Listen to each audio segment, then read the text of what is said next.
Assalomu alaykum hammaga. Yana xayrli kech. Xo'p, demak, bugungi kun savolimizni tahlilini ko'rib o'tamiz. Demak, shu funksiya berilgan ekan. Shu funksiyaning qiymatlar sohasini so'rayapti. Qiymatlar sohasi nima edi? Ya'ni y da chiqadigan qiymatlarni necha chiqishi mumkin demoqchi. Xo'p, demak, fx degan funksiyamiz bor ekan. Barobar kosinus kvadrat 2x ayrilgan trigonometrik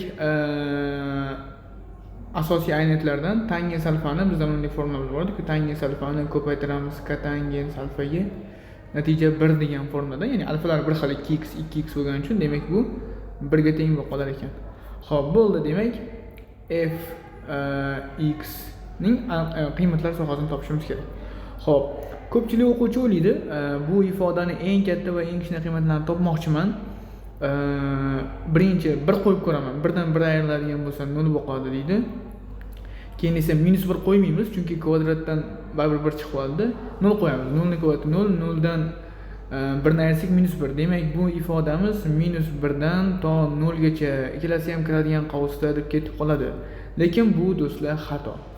Nega desak, chunki mana bu tangens bilan kotangensni hisoblayotganimizda aniqlanish sohasini unutdik. Tangens 2x degani bu sinus 2x taqsim kosinus 2x degani.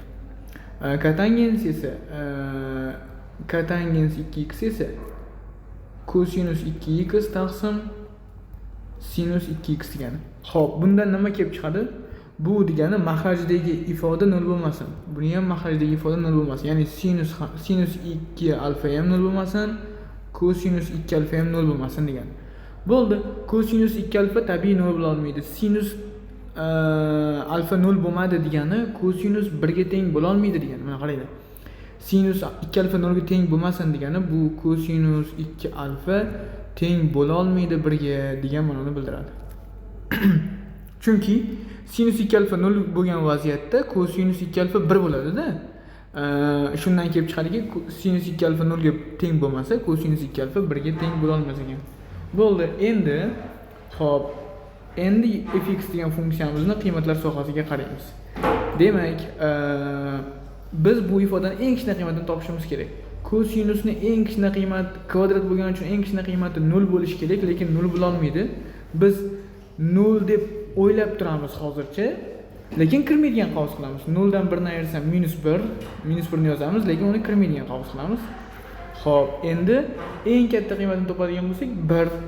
Lekin 1 ni ola olmaymiz deb aytdik mana bu yerda. 1 ni ola olmaymiz. Demak, 1 deb hozircha o'ylaymiz, lekin kirmaydigan qavsda deb hisoblaymiz. 1 dan 1 ni ayirsak 0, 0 ni yozar ekanmiz, faqat bu kirmaydigan qavsda bo'lib qolar ekan. Demak, javobimiz xo'p, -1 dan 0 gacha degan javob bo'lar ekan.